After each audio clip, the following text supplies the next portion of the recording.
On this episode of the Layover Live, Lela stops by to talk funnels. Lela, what? We're talking marketing funnels. Oh, well, I thought funnels, funnel cake. Yeah, these type aren't edible.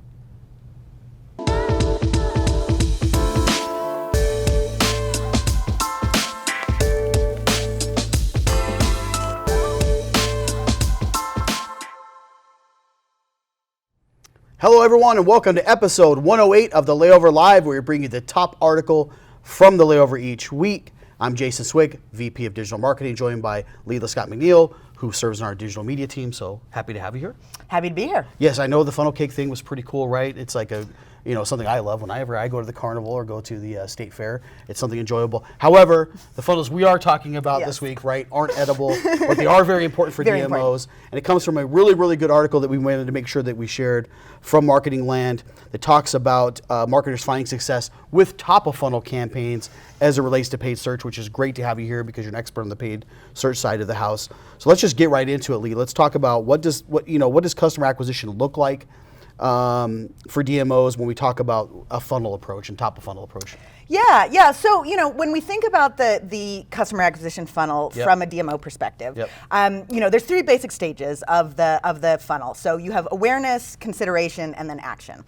So for DMOs, awareness might look like someone who's, decided they want to go on vacation but doesn't know where yet. So they're still looking for inspiration. Kind of kicking the tires, seeing what's out there. Right, maybe browsing Instagram, looking at travel blogs, that kind of thing. You bet. Consideration would be maybe they've narrowed their search down to a few destinations, but so they're looking for amenities, deals, flight, bargains, that kind of thing.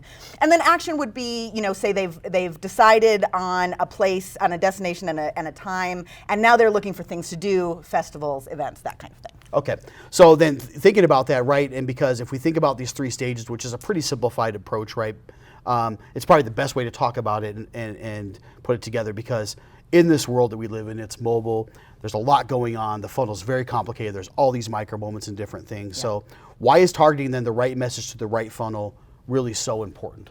Yeah, so it's a really good question. I mean, the basic fundamental principle of marketing messaging of any type is really you need to speak directly to the needs of your target customer, whoever that is.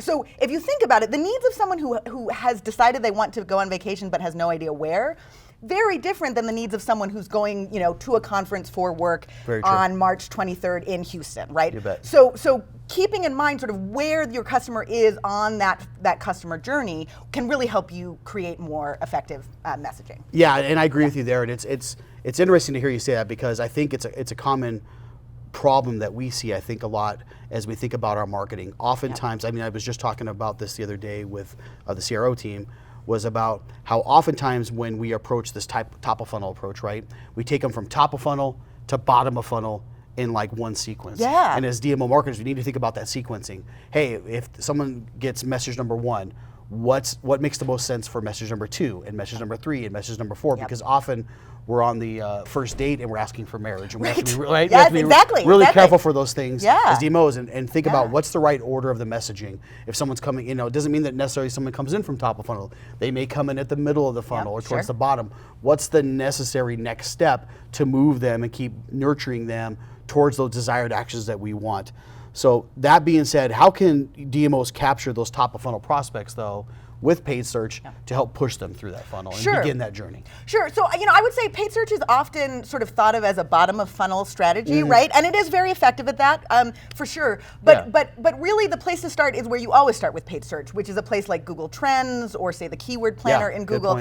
The thing with search is what you're really trying to do is capture the traffic, the search traffic that's already happening, put your destination in front of the right person at the right time with the right message. So if you're thinking about capturing top of funnel prospects, you would look for searches, say maybe like top beaches in the US, something like that. Yeah, it's a little bit more ambiguous, yeah? Right, okay. Like most romantic couples weekends in Texas. Something broad, something that indicates that the person is just sort of kicking the tires, as you said.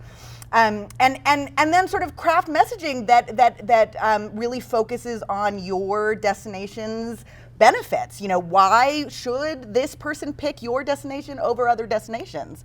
And one thing to really keep in mind with this type of marketing is you're going to get lower conversion rates, lower engagement, lower click-through rates than marketing that's targeting lower down the funnel. We're casting the net out a little bit wider, right, to get those feelers out there. Yeah. And naturally, because the net's wider, we're going to catch some fish Sure. that maybe we don't want to catch, right? So that we have to accept that, right? Totally, but you also want to think of it as an investment in future prospects. Yeah, because so maybe yeah. this person, they see your ad, they look at the website, they don't book this year, but now you're on their radar as a cool place to visit. And think about that old marketing wisdom that it takes 8 customer interactions approximately to make a sale. So think about awareness marketing as like the first 1 or 2 interactions with the customer. Yeah, I think it's a really, really good point. I think, again, oftentimes when we think of awareness or we think of top of funnel, I think naturally the default is to go to display or programmatic or something of that. Social, television, traditional channels, things of that nature. We don't think about paid search, to your point. It's typically bottom of funnel more as we think about things for DMOs.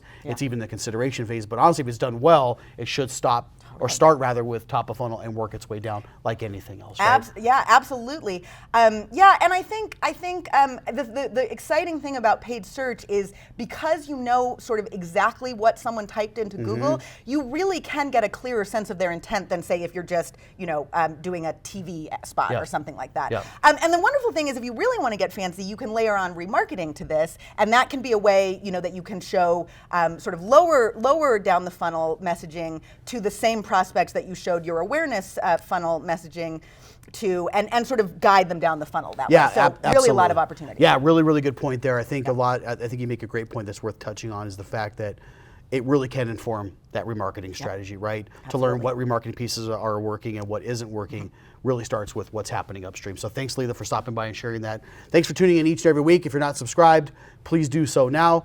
We're also available on Spotify and iTunes if you're looking to take us through podcasts and consume us through audio. We'd love to have you there as well. So thanks for tuning in each and every week. We appreciate it. We'll see you next time, and have a great day.